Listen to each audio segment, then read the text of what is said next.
Let's study about materials for pre-stressed concrete members. Here the first material is the cement. We have different type of cement, that is Portland cement, Portland slag cement, rapid hardening Portland cement, high strength ordinary Portland cement. You can see a course here, that is nothing but in IS 269 it has like we can see a description about the basic properties of ordinary Portland cement. Again, like that in IS 455 we will get the details or information about Portland standards, information, everything about the Portland slag cement, but the slag content should not be more than 50%. In IS 8041 we get about rapid hardening Portland cement. In IS 8112 we get the information about high strength ordinary Portland cement. The next point is about the cement. The entrained air content shall be not less than 4% or more than 6%. What they are telling is whatever air content is there in the cement, it should not be less than 4%, but it should not be more than 6% also. The next point is minimum cement content of 300 to 360 kg per meter cube is prescribed for the durability requirement. What it means is for 1 meter cube area we need to take 300 to 360 kg of cement so that the building life will be more. So, for 1 meter cube 300 to 360 kg of cement is required. The water content should be as low as possible. Water content should not be there, but air content is restricted to more than 4% and should be less than 6%. The next thing is about steel.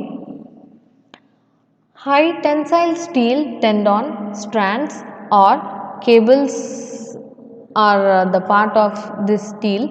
The steel used in pre-stress shall be any one of the following.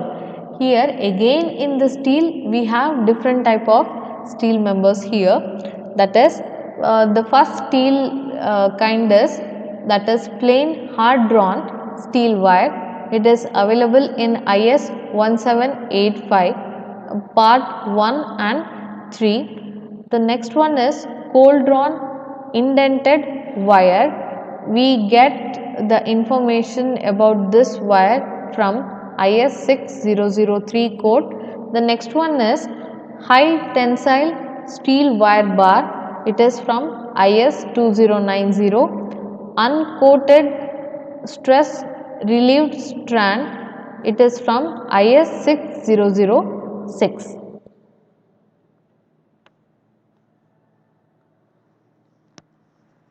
Forms of pre-stressing steel.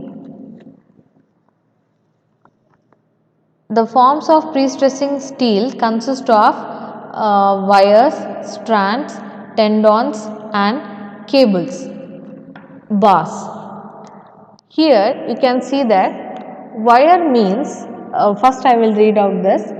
Wire in the sense, pre-stressing wire is a single unit made of steel. It is a wire means it is a single unit made of steel. The next one is strands, that is 2, 3 or 7 wires are wound to form a pre-stressing strands. This strand consists of 2, 3 or many numbers of wire put together that will make a strand. Next, it is about tendon. A group of strands or wires are wound to form a pre-stressing tendons. To make a tendon, there should be a group of strands or group of wire that makes, when we put together those things, it will be like we can make a tendon from it. The next one is a cable. A group of tendon form a pre-stressing cable. Here it's a group of tendon. Next is a bars. A tendon can be made up of a single steel bar.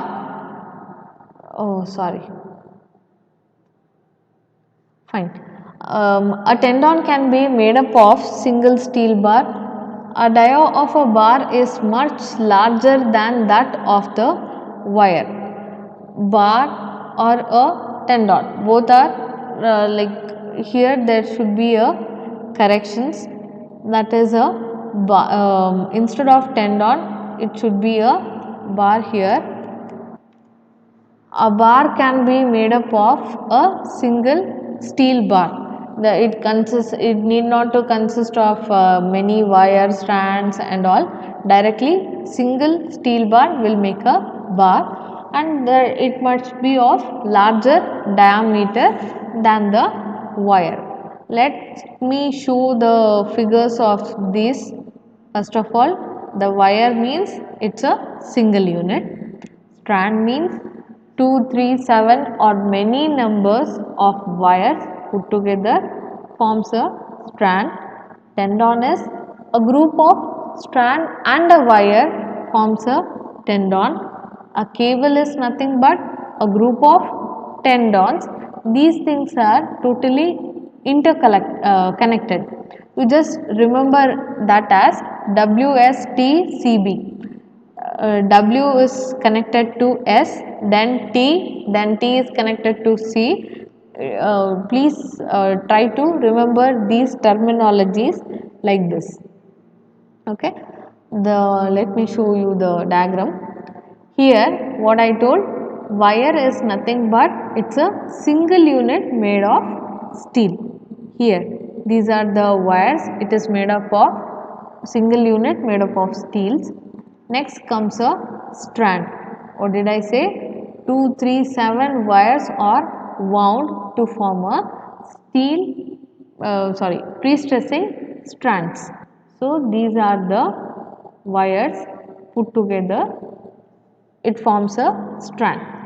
Next comes a tendon, a group of wire. Either we can take a group of wire or we can take a group of strands to form a tendon.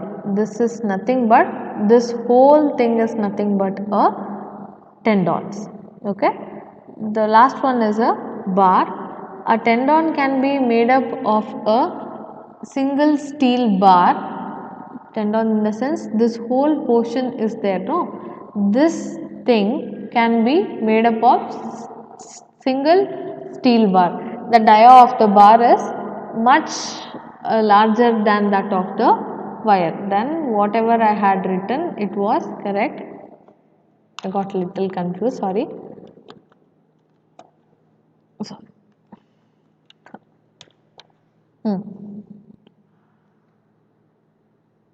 Fine. This is about wire, strand, tendons and bars. Here one more figure is there. Here you can see these are the strands, and this grouting hose I will tell you in the video. If I explain about this, you won't understand.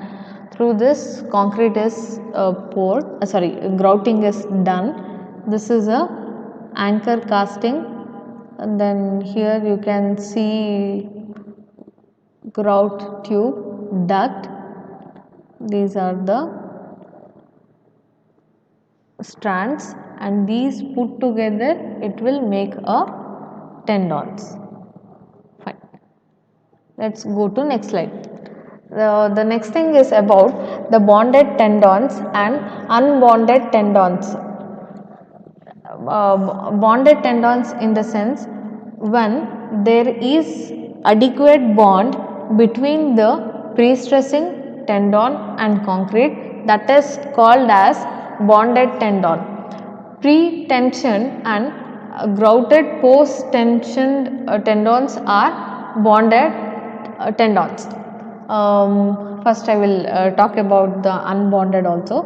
Unbonded means when there is no bond between the pre-tensioning tendon and concrete, it is called as unbonded tendon. When grout is not applied after post tensioning, the tendon is an unbounded tendons. See here, first of all, the bonded tendons means there should be a grout, and because of that grout there is a bondage between steel and the concrete. Let me show you.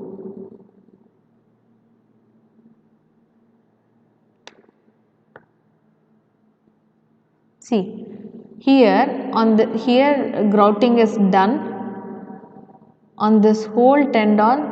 Grouting is done when here you can't see the grouting, but I am telling where grouting will be done. This portion or this tendon will be grouted. So the grouting, if we have a grouting, the bond between this tendons and the concrete is called as bonded tendons. But when we don't have this bonding, so grouting, there is no bond between the steel and the concrete, so that is called as unbounded tendons.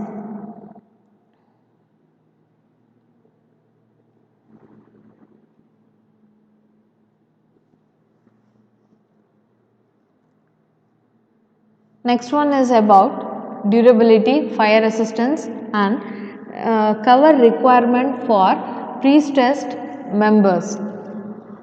So according to IS 1343-1980 standard code, 20 mm cover for pre-tensioned bars is required. Minimum 20 mm cover should be provided for pre-tensioned members. 30 mm or size of cable which is even bigger, whichever is bigger for post-tension members should be provided. Okay, understand the difference. They are telling first of all we should give 30 mm cover if the cable size is greater than this 30 mm. What we should do is we should go for that is we should provide the whatever size. For example, I am taking 50 mm size cable. I should, if the size of the cable is 50 mm, I should provide the 50 mm cover for post tension members. Next one is, if pre-stress members are exposed to an aggressive environment, these covers are increased by another 10 mm.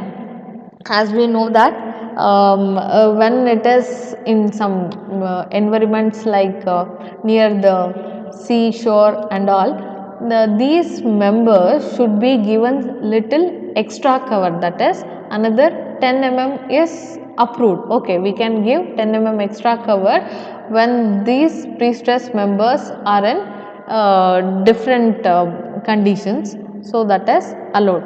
So for pre-tension 20 mm, for post-tension either minimum you should give 30 mm, but you should check the size of the cable. Depending on that, if size of the cable is more, go for that in post-tension members. The next thing is about necessity of high grade of concrete and steel. Why do we require this high grade concrete and steel is, higher the grade of concrete, higher the bond strength, which is vital in pre-tensioned concrete. Also higher bearing strength which is vital in post-tensioning concrete. What they are telling is, in pre-tension concrete, if we use a higher grade of concrete and steel, the bond strength will also increase, which in turn increases strength of concrete. I guess you can understand my point. In pre-tension concrete, if high grade concrete and steel is used, the bond between those two will in turn increase the strength of the concrete. But when it comes to in post tensioning concrete, we know that concrete segment has been erected initially, then afterwards the tendon will be inserted inside the duct, correct? Concrete will be already there, and then we will insert a tendons. Then after the removal of these anchorage and grouting, the cable should have the more capacity. Like after introducing those bars and all, if the anchors are anchorages, means at the end whatever is there is present, if that is removed, the cable should have a capacity to withstand the load coming on it. So for that they have told. Also higher bearing strength, which is vital to post tensioning concrete. In post tensioning, bearing strength is important. In pre tensioning, the bond strength is important. The next one is, generally minimum M30 grade concrete is used for post tension, and M40 grade concrete is used for pre-tension members. So M30 for post tension, M40 is for pre-tension members.